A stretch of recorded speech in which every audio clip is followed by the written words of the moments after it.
Hi, this is Dr. Randy Bach. Today's July 20, 2021, and I'm going to be talking about ways that you can get your life back. Hopefully you have it already, but if at some point you've lost it, or you know somebody who has lost his way and needs to get it back, presumably from the problems we try to address here of opiate narcotic addiction. I'm trying to consolidate and bring about some of the messages that I learned from my patients and that I try to put into effect in conjunction with them, bringing them the possibility of hope, of a planned, thoughtful detoxification to full sobriety. I had far more videos up back in the early 2010s, and I actually had some reasonable feedback on that. I was going to read today a letter from a few years ago thanking me from somebody who has had been going through some of those same struggles. This is anonymized. I'm not going to go into personal details for any of this. I wanted to give a shout out as well to something that I found in the last few days. There's a book called Opiate Detox, shortly enough. It's everything you need to know to get through withdrawal, and there's a subtitle, a little tag, do not return, I suppose like a mailing label. So a way of doing opiate detox and not coming back. I haven't had a chance to read the book. It's pretty short. It's on Amazon. I think it's only 51 pages. How dense the pages are, I don't know. But it's written by a few ex-addicts who don't necessarily see themselves that way anymore. And one of them, maybe a few of them, have a web page called That Sober Life, which is thatsoberedlife.com. And I recommend you looking at it. I sent out a letter to the one of the content providers and perhaps the owner of the site to see if we could bring up some communication, maybe have her on for a later show and discuss some of the ideas. I'll just go over them briefly. She mentions our mission and vision. I won't do all of them, but it's number one is our vision is to bring encouragement and support to the recovery community with testimonies, articles, and resources that will strengthen your faith and grow you in your walk. To be open and unashamed about who we were, and who we are now.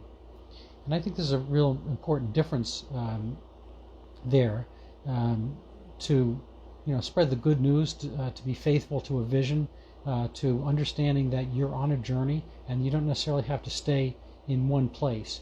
They also want to match individuals with sober coaches, treatment options, and so forth.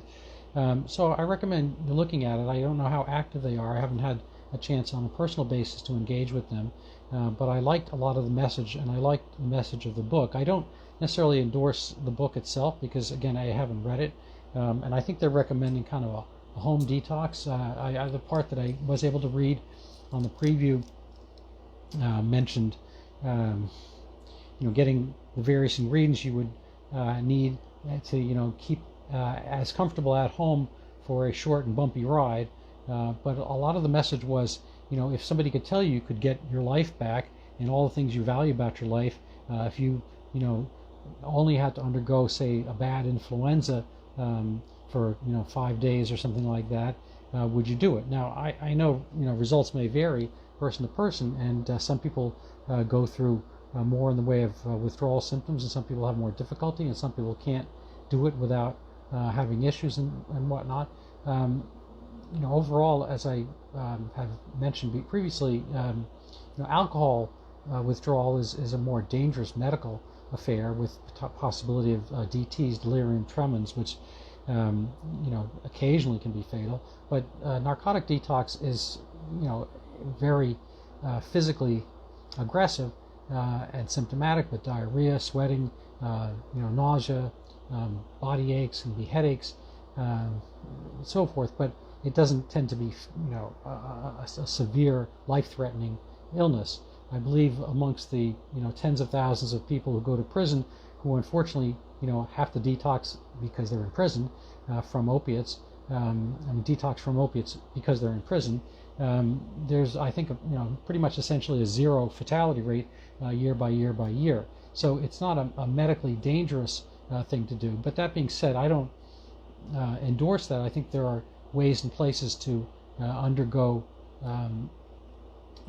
detox in a graduated, slower way. I personally advocated and ran a 4-month gradual tapering to sobriety. So that's, if you're an airplane, that's less than kind of a 1% decline, day by day.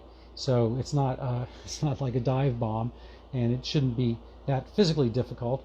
And while I was doing that, I actually graded people based on their symptoms and found that as they were dropping their dose, they didn't necessarily have any more symptoms than they did early on. So even at lower doses and further tapered, they generally felt better than they did at the beginning stages.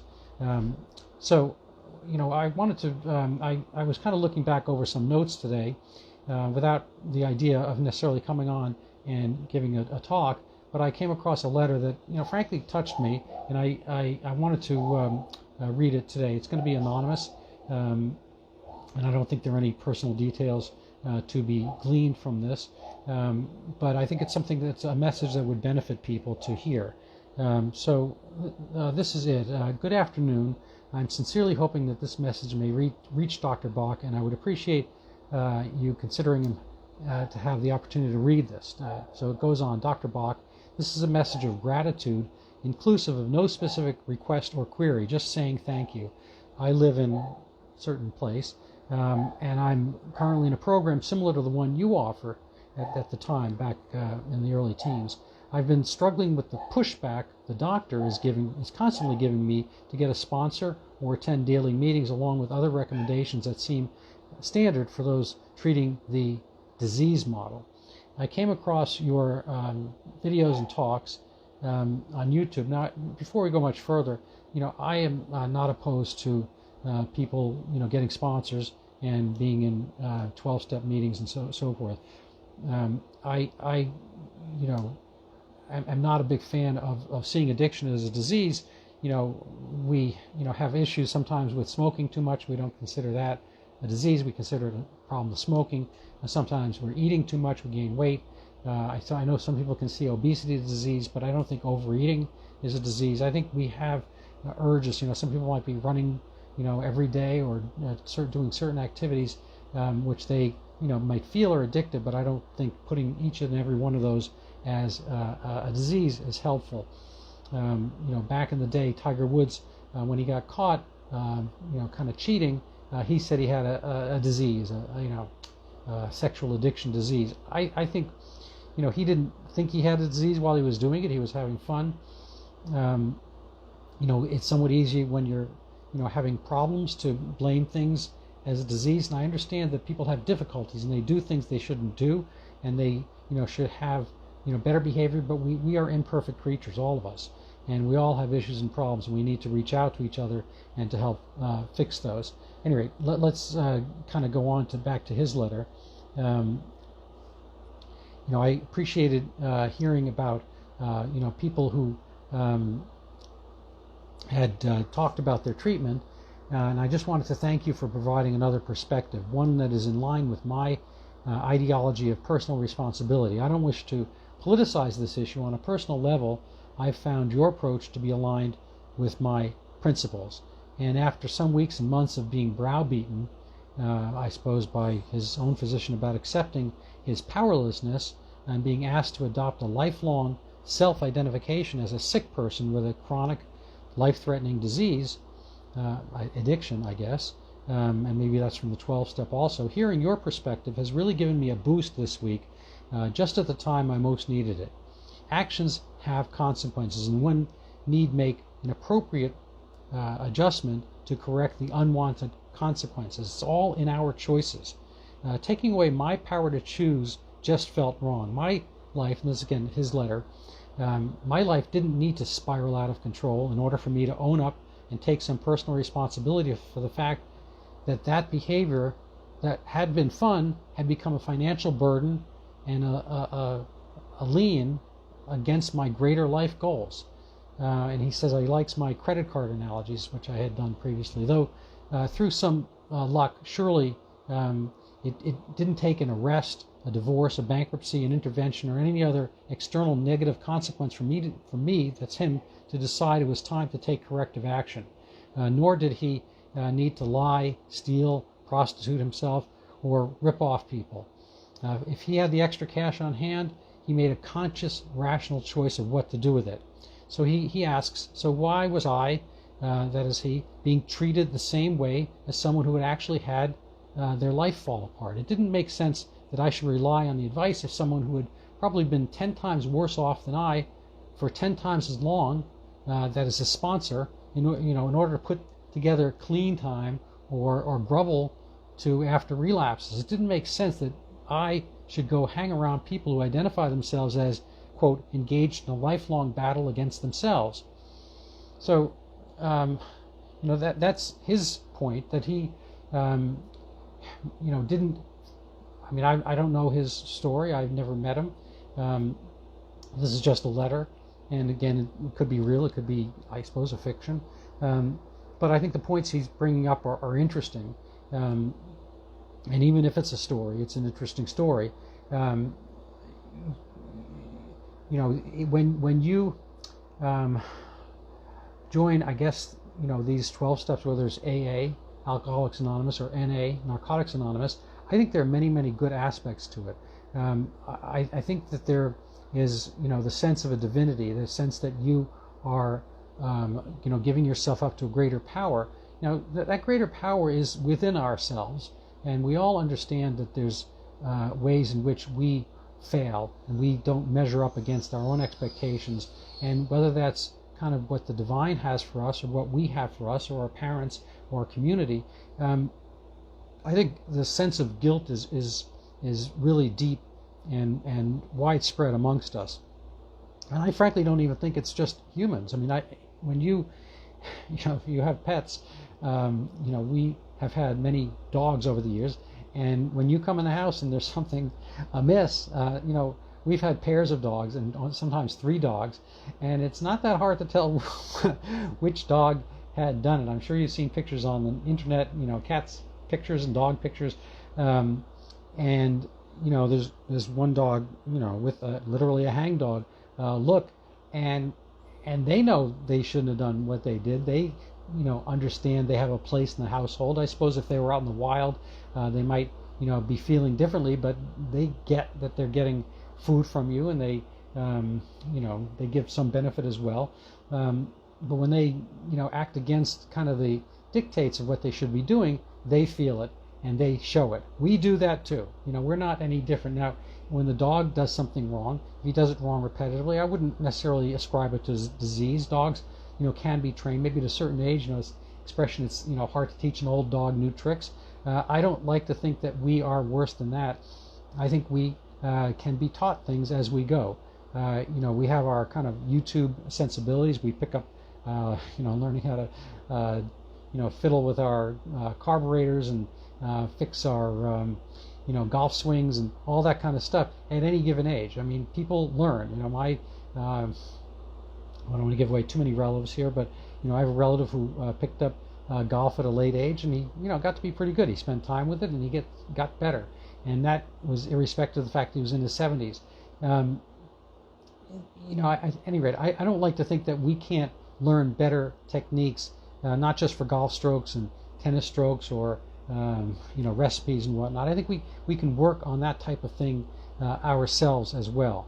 So let me go back to his letter. Thank you for sharing your point of view. In my case, it has been a great buoy, a lift this week as I initiate a taper, despite my treating physician's recommendation to maintain, that is, to stay on the same dose of replacement. It's been 8 weeks already. How crazy. Even when active, I was hardly an everyday user, much less an all-day, everyday user. Why should I spend all day, every day, for months or years under the influence of a chemical now? The answer is I won't, and afterward, I will not be afflicted with a lifelong disease, just the consequences of my own actions, and that is not too much to bear. So best wishes, etc. and that was a letter that I got that I think meant a lot to me, and I hope it meant something to him, and I believe that that was at least the case at the time. Let's see. So he actually wrote back. We had exchanged a couple letters. News on my end. I opened up to my family about my problem. I had still been in the shadows despite attempting a medically supervised taper and failed. After initial explosion, long story, I have their support, I guess an emotional explosion, and love, and have for the first time been living without a single thought of using those drugs, and have been enjoying my human interface without the divided attention of my problem. So that's an interesting phrasing right there.